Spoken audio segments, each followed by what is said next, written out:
இயேசுவில் எனக்கு பிரியமான சகோதர சகோதரிகளே, இன்று பொது காலத்தின் 31ஆம் வாரம் புதன்கிழமையில் நாம் இருக்கின்றோம்.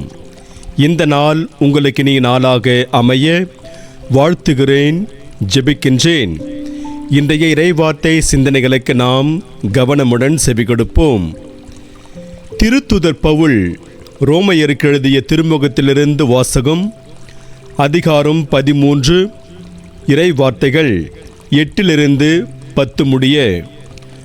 சகோதர சகோதரிகளே, நீங்கள் யாருக்கும் எதிலும் கடன் படாதீர்கள்.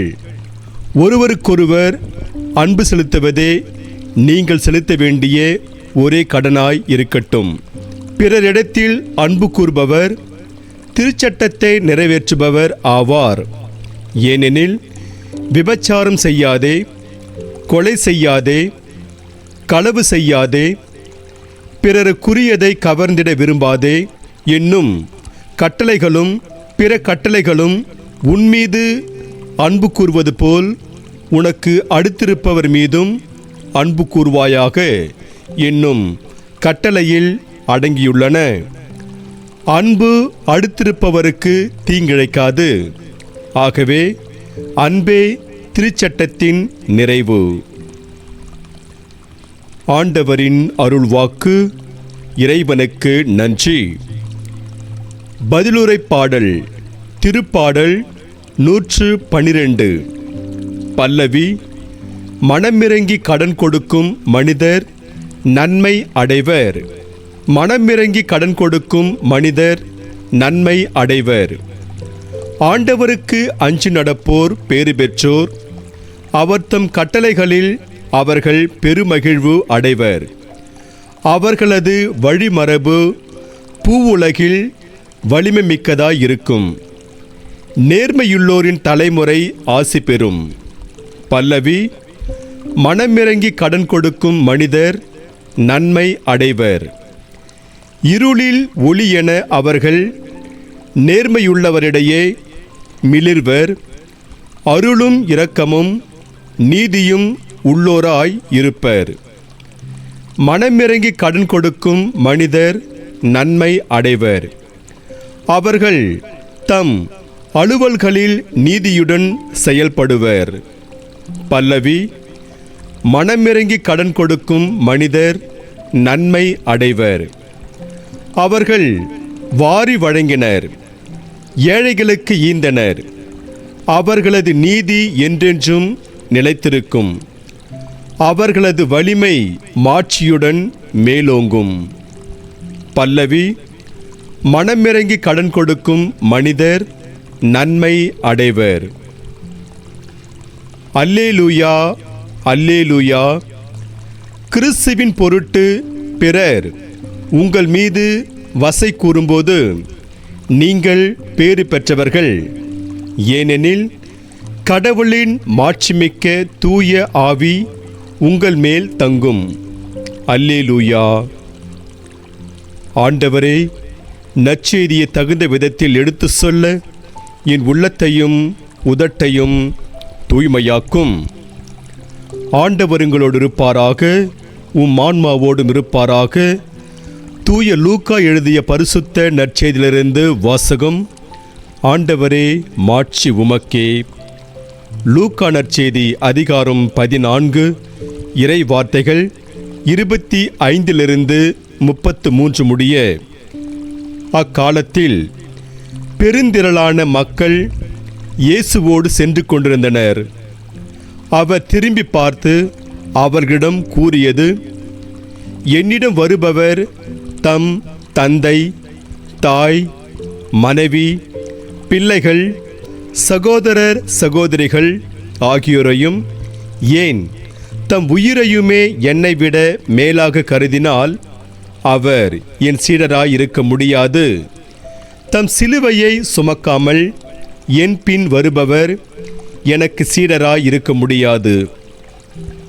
உங்களுள் யாராவது ஒருவர் கோபுரம் கட்ட விரும்பினால் முதலில் உட்கார்ந்து அதை கட்டி முடிக்க ஆகும் செலவை கணித்து அதற்கான பொருள் வசதி தம்மிடம் இருக்கிறதா என பார்க்க மாட்டாரா? இல்லாவிட்டால் அதற்கு அடித்தளமிட்ட பிறகு அவர் கட்டி முடிக்க இயலாமல் இருப்பதை பார்க்கும் யாவரும் ஏளனமாக, இம்மனிதன் கட்டத் தொடங்கினான், ஆனால் முடிக்க இயலவில்லை என்பார்களே. வேறு ஓர் அரசரோடு போர் தொடுக்க போகும் அரசர் ஒருவர் 20,000 பேருடன் தமக்கு எதிராக வருபவரை 10,000 பேரை கொண்டு எதிர்க்க முடியுமா என்று முதலில் உட்கார்ந்து சிந்தித்து பார்க்க மாட்டாரா? எதிர்க்க முடியாதெனில் அவர் தொலையில் இருக்கும்போதே தூதரை அனுப்பி அமைதிக்கான வழியை தேடமாட்டாரா? அப்படியே உங்களுள் தம் உடைமையெல்லாம் விட்டுவிடாத எவரும் என் சீடராய் இருக்க முடியாது. ஆண்டவரின் அருள்வாக்கு. கிறிஸ்துவே உமக்கு புகழ். மனமிறங்கி கடன் கொடுக்கும் மனிதர் நன்மை அடைவர். இயேசுவில் எனக்கு பிரியமான சகோதர சகோதரிகளே, தன்னிடம் கடன் கேட்பவர்களுக்கு முகம் கோணாமல் கடன் கொடுத்த நீதிபதி ஒருவர் கொடுக்கப்பட்ட காலக்கேடு முடிந்ததும் சிலர் கடனை திரும்பி அடைக்காமல் இழுத்தடிப்பதை பார்த்தார். அவர்களை என்ன செய்வது என்று அவர் யோசித்துக் கொண்டிருக்கையில்தான் அவர் திருவிவிலியத்தை வாசிக்க நேர்ந்தது. திருவிவிலியம் அவருடைய உள்ளத்தை வெகுவாக தொடவே அவர் தன்னிடம் கடன் பட்டிருந்தவர்களின் கடனை தள்ளுபடி செய்ய முடிவு செய்தார். இதைத் தொடர்ந்து அவர் தன்னிடம் கடன் பட்டிருந்த 17 பேரின் கடனை தள்ளுபடி செய்வதாக அவர்களுக்கு கடிதம் எழுதி அதை பதிவு தபாலில் அனுப்பி வைத்தார். ஆனால் அனுப்பப்பட்ட 17 கடிதங்களும் அப்படியே திரும்பி வந்தன. காரணம், அந்த நீதிபதியிடம் கடன் பட்டிருந்த யாவரும் நீதிபதி தங்களிடம் கடனை திரும்பி அடைக்கத்தான் கடிதம் அனுப்பியிருக்கிறார் என்று நினைத்து கொண்டு அதை திரும்பி அனுப்பியிருந்தார்கள். தன்னிடம் கடன் வாங்கியவர்களின் கடனை தள்ளுபடி செய்ய இந்த நீதிபதி முயன்ற போதும் அவரிடம் கடன் வாங்கியவர்கள் அதற்கு முன் வராதது வேதனையான ஒரு முடிவுதான். இன்று நாம் வாசிக்க கேட்ட பதிலுரை பாடல் மனமிறங்கி கடன் கொடுக்கும் மனிதர் நன்மை அடைவர் என்கிறது. அதை பற்றி நாம் சிந்தித்து பார்ப்போம். ஆண்டவருக்கு அஞ்சி நடப்போர் பேறு பெற்றோர் என்ற வார்த்தைகளுடன் தொடங்கும் திருப்பாடல் 112. ஒருவர் ஆண்டவருக்கு அஞ்சி நடக்கின்ற போது அவர் என்னென்ன ஆசிகளை பெறுவார் என்ற செய்தியை நமக்கு எடுத்து கூறுகிறது. ஆண்டவருக்கு அஞ்சி நடப்போரின் வழிமரபு வலிமை மிக்கதாய் இருக்கும். சொத்தும் செல்வமும் அவர்களது இல்லத்தில் தங்கும். அவர்களது நீதி என்றென்றும் நிலைத்திருக்கும் என்று சொல்லும் திருப்பாடல் ஆசிரியர் அவர் மனமிறங்கி கடன் கொடுப்பார் என்கிறார்.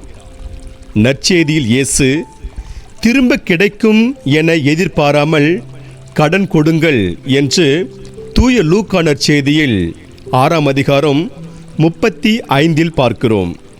இத்திருப்பாடலை யார் பாடியது என்ற தெளிவான குறிப்புகள் இல்லாவிட்டாலும் ஆண்டவருக்கு அஞ்சி அவர் வழியில் நடந்த ஒருவரால் பாடப்பட்ட பாடல் என்று உறுதியாக சொல்லலாம். ஆகையால் நாம் திருப்பாடல் ஆசிரியர் சொல்வது போல மனமிறங்கி கடன் கொடுத்து கடவுளின் ஆசியை பெறுவோம். இரவு தூங்க செல்வதற்கு முன்பாக தன் அறைக்கு சென்று இயேசுவிட வேண்டுவதை வழக்கமாக கொண்டிருந்தால் 10 வயது சிறுமியான ஜெஸ்ஸி. இந்த வழக்கத்தை அவளுக்கு அவளது மறைக்கல்வி ஆசிரியர் கற்றுக் கொடுத்திருந்தார்.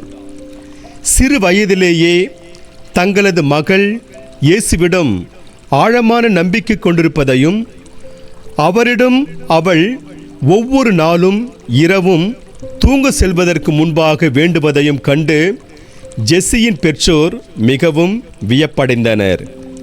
ஒரு நாள் ஜெஸ்ஸி வழக்கம் போல் இரவு தூங்க செல்வதற்கு முன்பு இயேசுவிடம் வேண்டுவதற்காக தன் அறைக்கு சென்று முழந்தால் படியிட்ட போது அவளுடைய தாய் அவளிடம் வேகமாக வந்து, அன்பு மகளே, நீ ஏன் இயேசுவிடம் உம்மை நான் மிகுதியாக அன்பு செய்வதற்கான ஆற்றலை தா என்று கேட்கக்கூடாது என்றார். ஜெஸ்ஸி தன் தாயை ஒரு வினாடி உற்று பார்த்தாள். இயேசுவை நான் மிகுதியாக அன்பு செய்ய அவரிடம் எனக்கு ஆற்றல் தருமாறு கேட்க வேண்டும் என்றுதானே சொல்கிறீர்கள்? இப்போதும் கூட நான் இயேசுவின் மீது பைத்தியமாகத்தான் இருக்கிறேன். இதற்கு மேலும் நான் இயேசுவின் மீது பைத்தியமாக இருப்பதற்கு அவரிடம் ஆற்றலை தருமாறு கேட்க சொல்கிறீர்களா என்றாள்.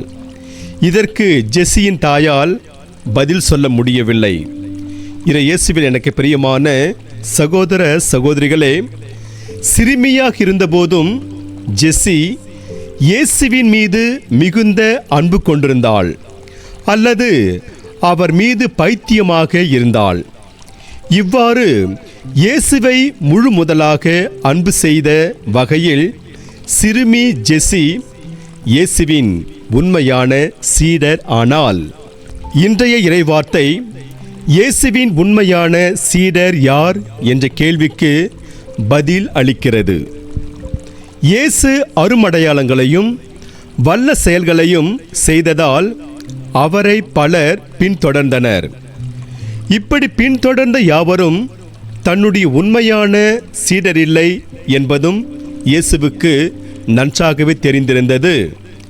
அதனால் அவர் தனது சீடர் எப்படி இருக்க வேண்டும் என்று ஒரு சில நியதிகளை வரையறுக்கின்றார். அப்படி அவர் வரையறுக்கும் முதலாவது நியதியான தன்னை பின்தொடர்ந்து வருகின்றார், மற்ற எல்லாரையும் விட தன்னை மிகுதியாக அன்பு செய்ய வேண்டும் என்பதாகும். இரண்டாவது நியதி சிலுவையை தூக்கி கொண்டு தன்னை பின்தொடர வேண்டும் என்பதாகும். இந்த இரண்டு நியதிகளையும் கடைபிடித்து வாழ்பவர் மட்டுமே தன்னுடைய உண்மையான சீடராக இருக்க முடியும் என்பதை இயேசு மிக தெளிவாக எடுத்து கூறுகிறார். இன்றைய முதல் வாசகத்தில் தூய பவுல் அன்பு செலுத்துவதே நீங்கள் செலுத்த வேண்டிய ஒரே கடனாய் இருக்கட்டும் என்கிறார். இங்கே அன்பு செலுத்துவது என்று தூய பவுல் சொல்வதை தன்னுடைய குடும்பம், தன்னுடைய உறவின் மீது அன்பு செலுத்துவது என்று பொருள் எடுத்துக்கொள்ளக்கூடாது. அவர்களை கடந்து பிறர் மீதும் கடவுள் மீதும் அன்பு செலுத்து என்று பொருள் எடுத்துக்கொள்ள வேண்டும். எனவே இறையேசு பிரியமான சகோதர சகோதரிகளே, இயேசுவின் சீடர் அவரை முதன்மையாக முழுமையாக அன்பு செய்ய வேண்டும். அந்த அன்பு மற்றவரை முழுமையாக அன்பு செய்ய தூண்ட வேண்டும். நாம் இயேசுவின் மீது எத்தகைய அன்பு கொண்டிருக்கின்றோம் என்று சிந்தித்து பார்க்க வேண்டும். இன்று நமக்கு கொடுக்கப்படுகிற இறை சிந்தனையாக இயேசுவின் சீடர் அவரை கண்முன் கொண்டு செயல்பட வேண்டும். இயேசுவின் பொருட்டு சிரமப்பட துன்பப்பட அஞ்சுகிறவர் அவரது உண்மையான சீடராக இருக்க முடியாது. இயேசுவின் மீது கொள்ளும் அன்பு எளியவரை அன்பு செய்ய தூண்ட வேண்டும். இன்று நமக்கு கொடுக்கப்படுகின்ற இறை வார்த்தையாக இயேசுவை பற்றிய அறிவே நான் பெறும் ஒப்பற்ற செல்வம். இதன் பொருள் மற்ற எல்லாவற்றையும் இழப்பாக கருதுகிறேன் என்பார் தூய பவுல். ஆகவே இறையேசு பிரியமான சகோதர சகோதரிகளே, நாம் இயேசுவை முழுமையாக அறிந்து அன்பு செய்வோம். அவருக்காக நம் உயிரையும் தருவோம். அதன் வழியாக இறையருளை நிறைவாக பெறுவோம்.